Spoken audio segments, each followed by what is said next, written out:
Hello, and welcome back to The Thief, The Witch, The Toad, and The Mushroom.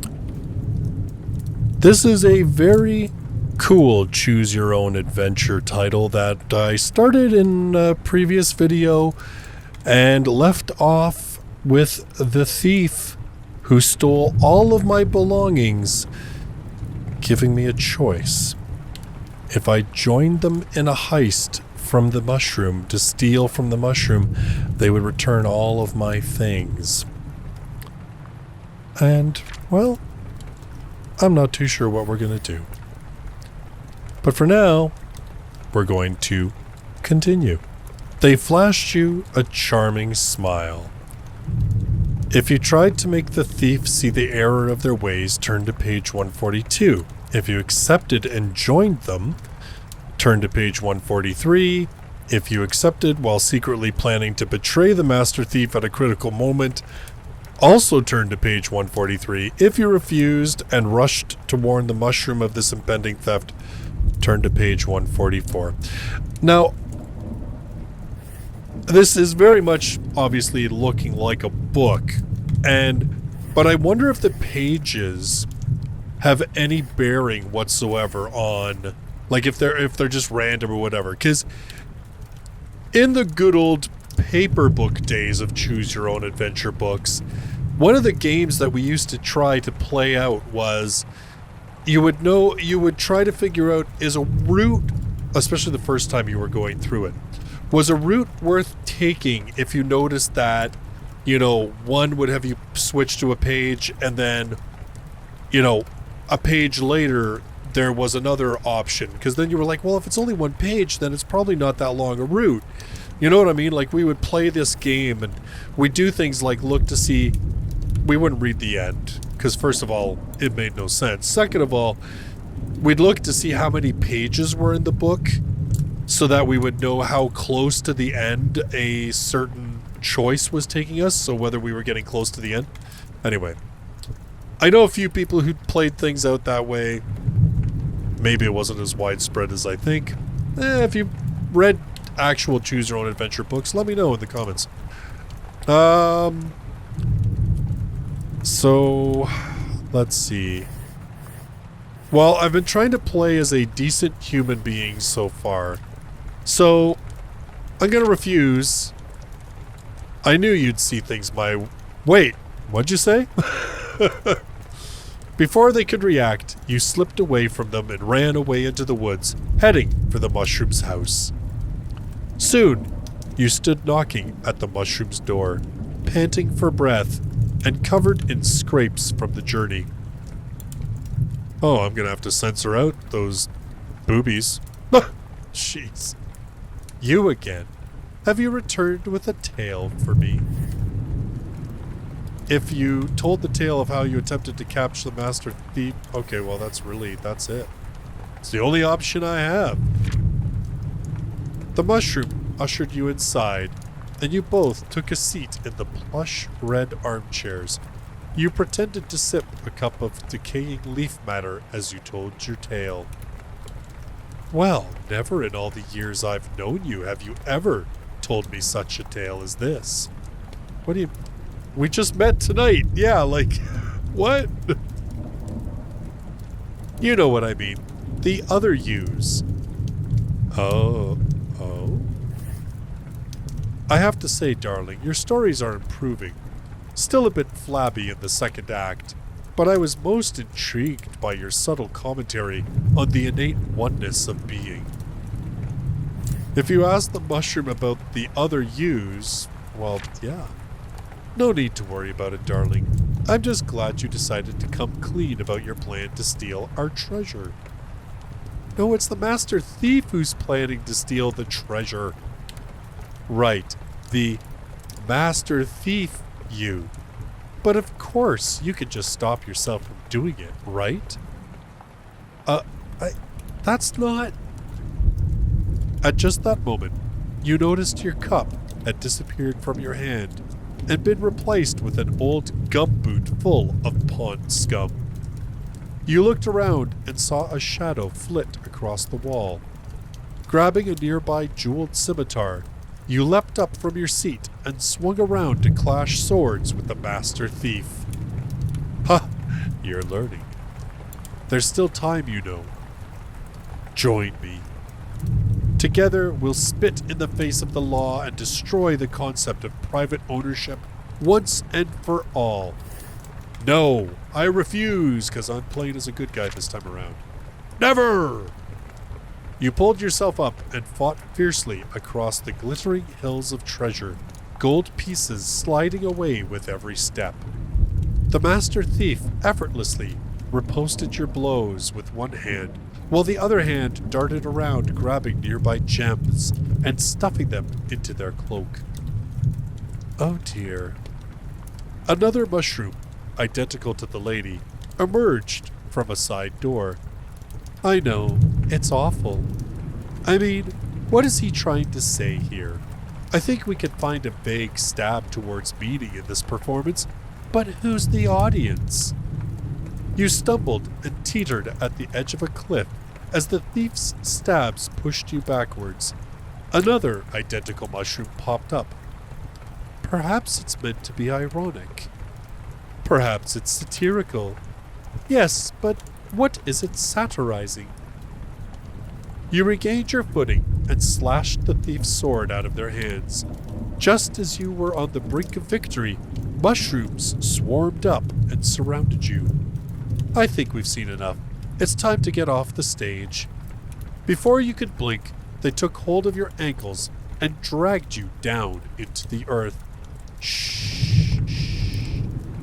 The master thief managed to wriggle out of their grasp. Au revoir, my friend. You heard the thunder of a rattling train carriage outside. In a smooth motion, they leapt out of the window, onto the train, and out of sight. That was the last thing you saw before you were dragged underneath the earth. You were pulled down through untold layers of dirt by your ankles. You heard the mushrooms whisper around you. Everything's going to be okay. You're safe here. Shh. Soon, you emerged into a colossal underground kingdom lit with flickering silver light. All around you pressed a blooming mass of web caps, milk caps, scarlet elf caps, poison pies, deceivers, pink gills, brittle gills, veiled ladies, lawyers' wigs, stinkhorns, earth stars, beefsteaks, chicken of the woods, earth balls, sculpted puffballs, yellowfoots, lungworts, brown-eyed wolves, golden-eyed umbrellas, Satan's bullets, false chanterelles, deathcaps, and destroying angels, and all members of the mysterious dark taxa, the dark matter fungi that lie unknown to mankind. They all swept to and fro through a twisted city of endless tunnels. The shape of a giant, pale and broken mountain loomed over the city, barely visible through the thick fog of spores. I was about to win. Why have you kidnapped me? Darling, trust us. That sad production wasn't going to win anything. You were hurting yourself. Hurting yourself. Please don't take the criticism too personally. It was an intriguing bit of invisible theater. We do respect the way you put everything into the role. Dozens of identical mushrooms pressed around you, speaking in soft, overlapping voices. I think it might be best if you stay here until I know that you're safe. Until I know that you're safe. It's for the best if you stay here. I'll watch over you. Over you. Watch over. You were taken through a decadent palace of yellow chanterelles and given robes of fine moss. Your room was lushly furnished with soft covers woven from black mushroom silk, and all the gems and gold and treasures of the earth were available to you. You will be safe here. If you asked where you were, turn to page 145. If you demanded to return to the surface, turn to 146. If you asked for food, if you politely requested to be allowed out of the room. Well, let's politely ask. Do you promise not to hurt any of yourselves? Yes, I do. Very well. I will come with you. You can go anywhere in the kingdom, but if I ever feel that you're a danger to yourself, we'll have to take you back here. You walked out into the lush expanse of the underground kingdom. Rich moss and lichens flowed from every surface. Don't worry. I know about your godfather. He cannot reach us here. Every type of fungi bustled around you. If you explored, if you feasted in the palace, if you explored the Root Embassy, if you explored the lands in the shadow of the vast Pale Mountain, and if you asked to return home, well, let's explore the lands in the shadow of the vast mountain. The mushroom took you closer to the shape you saw from the palace. It loomed over you, larger than life. With a start, you saw that it was breathing. This is the lady. She waits here while we do the work. The work? We take all things down here one by one. It's slow work, but already those down here outnumber the ones above. We are more than halfway done. Someday, everyone and everything will be drawn here, or down here. On that day, the lady will draw her fingers down through the soil and back to her. We will finally have completed the piece, our magnum opus. It will be spectacular, I assure you, darling. Don't look yet, it's not finished. Barely a first draft, really. I'd be so embarrassed if you saw it in its current state. So much left to do. No need to worry. We have all the time in the world. You felt a strange peace in the shadow of the pale lady, and you stayed there with the mushroom for many days, looking out at the splendor of the world. I guess we're just gonna... Okay, so let's look at the moss garden. The mushroom showed you all the wonders of that undiscovered land, where life and death go hand in hand. You saw the 4 seasons all flowering at once. To the north, the cicadas and crickets chirped loudly in a summer haze. To the south, the ground was silver white with snow. To the west, the autumn rains fell, and to the east was the full glory of spring. Out in the distance, you noticed a picnic rug lying on the moss of a lonely hillside. The wonders of those gardens were so stunning that the tongue fails to describe them, and you walked and watched for days until your eyes were so full that they couldn't stand to see another scrap of beauty. A tad garish, isn't it? Let's root this embassy. The mushroom took you down to show you the deep, ancient roots of the whole forest above you. Delicate fungal networks wove through every root, carrying vital letters and trade agreements and treaties to every plant in the woods. You spent days among them, learning their intricate customs.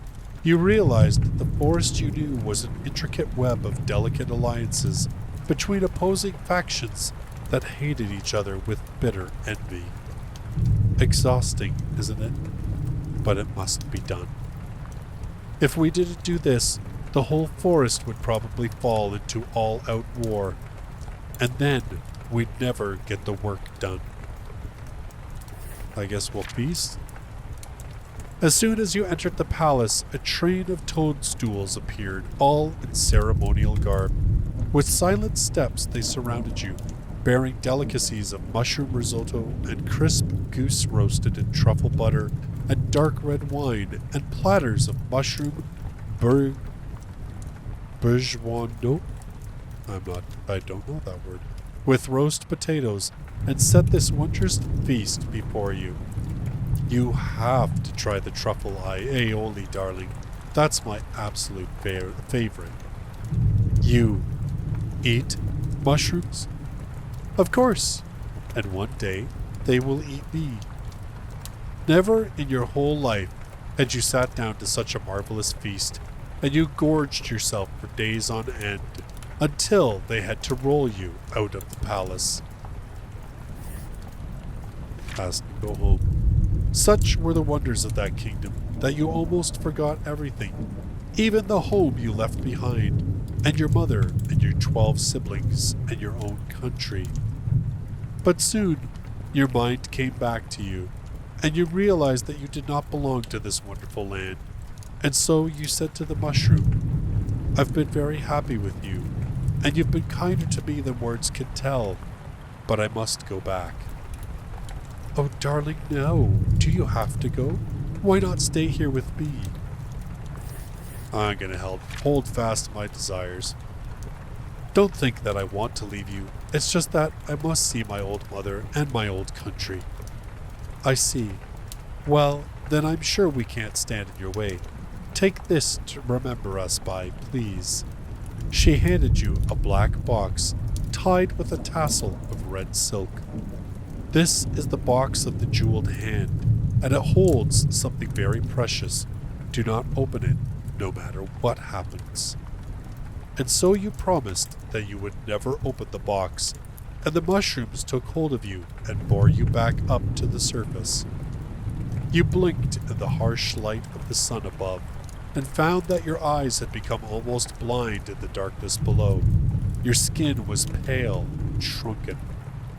As you looked around, a strange anxiety gripped you. The ancient old strangler fig you remembered was gone. You couldn't see the blue door to the mushroom's domain. As you walked down the road to your house, something seemed wrong.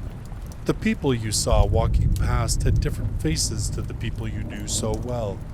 Even your old house was a different shape. You walked up to your old home and called out, Mum, I'm back! But just as you were about to enter, a strange man came out. Who are you? The strange and crooked old man. What? Who are you? And why do you twist in that crooked way? We're all crooked now, child. It's the law. But answer my question. My name is Justus. Don't joke around like that. It's true that someone by the name of Justus once lived here, but that is a tale 300 years old. He couldn't possibly be alive now. When you heard those odd words, a terrible fear gripped you, and you ran out onto the street and through the twisting alleyways. The forest you knew was gone. A gray rain of ash fell ceaselessly across the land, from the gray clouds above down onto the bent and crooked gray people of the realm, who huddled in grim shelters underneath places that hideously resembled the hills and lakes and villages you once knew. Over and over, you heard the mutter of the ash giants, and you heard terrible footfalls shake the earth from some distant place, growing closer every moment. The awful feeling came over you that what the old man said was true. Each day you spent in the underground kingdom was as 100 years on earth. You ran through the gray streets and parking lots and abandoned shopping centers and the vast, decayed, echoing airports and twisting subterranean toll roads and subway tunnels, last remnants of a loose and raving hunger that had scooped out the whole of this hollow earth and left it in its wake only the slow landfill rivers that boiled around you with the serpentine motion of the secluded trash queens as you stumbled through them into the suffocating silence of cracked bitumen roads and empty apartment complexes packed with flickering TV screens of silent. But try as you might, you couldn't find the way back to the kingdom you left. Finally, the man clad in white. You felt a heavy hand fall on your shoulder. A burning light seared behind you, too bright for you to turn and face it. Long have I waited. Now you will come with me. You felt the weight of the mushrooms box in your pocket. Huh. Well, I keep my promises. You hesitated, but in the end, you couldn't bring yourself to break your promise to the mushroom. And so, the Lord took you, and you rested in the basement of his white house forever and ever, until the final horn and the coming of the end of days. The end. Well, a end. Clearly, so much more to be explored in this story. But I'm going to leave it here for now. You should go check this out for yourself. It's very cool. I will, when I have time, read through some of the other paths because I'm very interested to see how else this goes. It's a very neat idea, and I love the aesthetic of it being like an old children's sort of book from a library. Just like the single like images at the top, sort of that old classic like children's illustrated books. It is very, very cool. And as I said, so many different choices and paths available. So in any case, I hope you've enjoyed this one, and I look forward to seeing you in one of my future videos. Until then, bye-bye for now.